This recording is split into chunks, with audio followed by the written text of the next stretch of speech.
सामने ओवैसी और तेजस्वी। बिहार विधानसभा चुनाव होने में अब 6 माह का भी वक्त शेष नहीं रह गया है।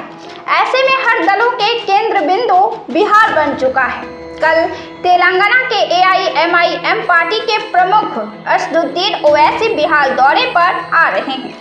मुसलमान समुदाय के बड़े नेताओं में ओवैसी की गिनती होती है।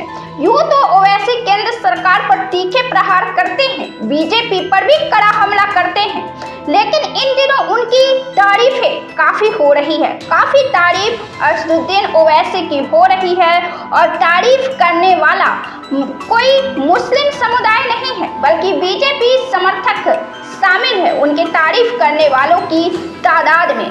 वजह यह है कि इस बार ओवैसी ने अकेले ही पाकिस्तान का छक्का छुड़ा दिया है। ऐसा पाकिस्तान को धोया है कि अब बिलावल भुट्टो जो भारत को धमकी दे रहा था वह उल्टे पांव खड़ा है, अब सफाई दे रहा है। भारत से ओवैसी ने पाकिस्तान को ऐसा भिंगो कर धोया है कि अब पाकिस्तान भी ओवैसी को याद रखेगा कि किससे पंगा लिया है। यही वजह है कि असदुद्दीन ओवैसी भारत में छा गए हैं और सोशल मीडिया पर उनके भाषण जो पाकिस्तान को दिया है उन्होंने खूब तेजी से वायरल हो रहा है। अब वे बिहार दौरे पर कल आ रहे हैं। बिहार में सीमांचल में उन्होंने पिछले साल ऐतिहासिक जीत दर्ज की थी। पहली बार उन्होंने 5 सीटों पर कब्जा जमाया था और मुझे याद है कि खूब सुर्खियां ओवैसी ने पिछले विधानसभा चुनाव में बटोरी थी। पिछले चुनाव में हीरो एक तो तेजस्वी यादव बने थे और पार्टी के मामले में हीरो ओवैसी बने थे। मतलब यह बड़ी बात है कि कहां तेलंगाना और कहां बिहार। ओवैसी का मजबूत क्षेत्र तमिलनाडु है, लेकिन वे बिहार आकर बिहार के नीतीश कुमार की party Janata Dal United, Bharatiya Janata party, Lalu Yadav की पार्टी राष्ट्रीय जनता दल को भी चुनौती दे दी, क्योंकि ये तो बिहार की पार्टियां हैं और ओवैसी तो तेलंगाना के हैं। उन्होंने यहाँ सीमांचल की 5 सीटें जीती, जिस पर महागठबंधन का कब्जा होता है, तो सीधे तौर पर उन्होंने राष्ट्रीय जनता दल को कड़ी चुनौती दी। बिहार में माइस समीकरण अर्थात मुस्लिम और यादव वोट बैंक भी राजद पार्टी का पारंपरिक धरोहर माना जाता है। ऐसे में ओवैसी की 5 सीटों पर जीत राजद को कड़ा झटका देने जैसा रहा, लेकिन बाद में राजद ने भी ओवैसी को झटका देते हुए उनके 4 विधायकों को अपने पाले में कर लिया। तभी से ओवैसी और राजद के बीच ठन गई है। पहले आपको बता दें कि जोकीहाट से शाहनवाज आलम विधायक हुए। बहादुरगंज और कोचा धामन सीट को भी ओवैसी ने अपने पाले में किया था। बहादुरगंज से मोहम्मद अंजार नईमी और कोचा धामन से मोहम्मद इजहार असभी विधायक हुए थे।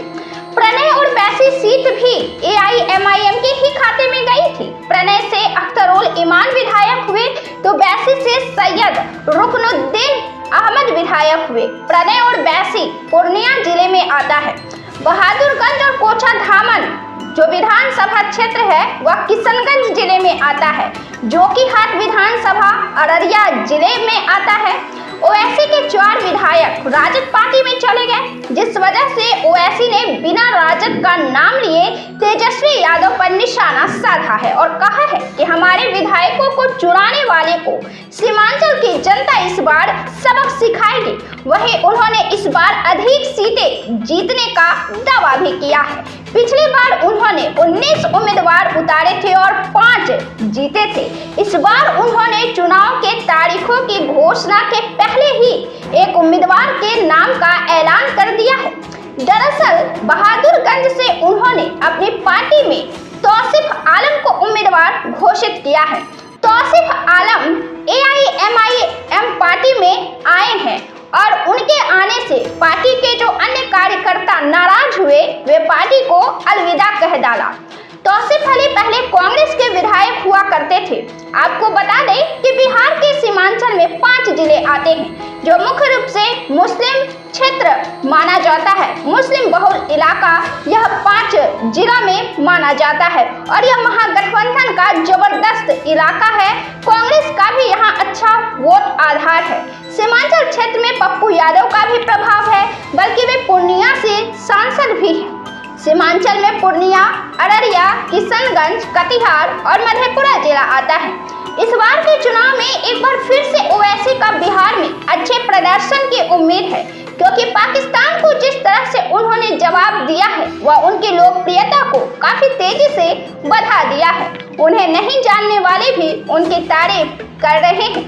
ऐसे में जब वे सीमांचल में अपने उम्मीदवार उतारेंगे तो जाहिर तौर पर उन्हें इसका पूरा फायदा मिलेगा। तो ऐसे ही बिहार और देश की तमाम पॉलिटिकल अपडेट से जुड़े रहने के लिए बने रहें हमारे साथ।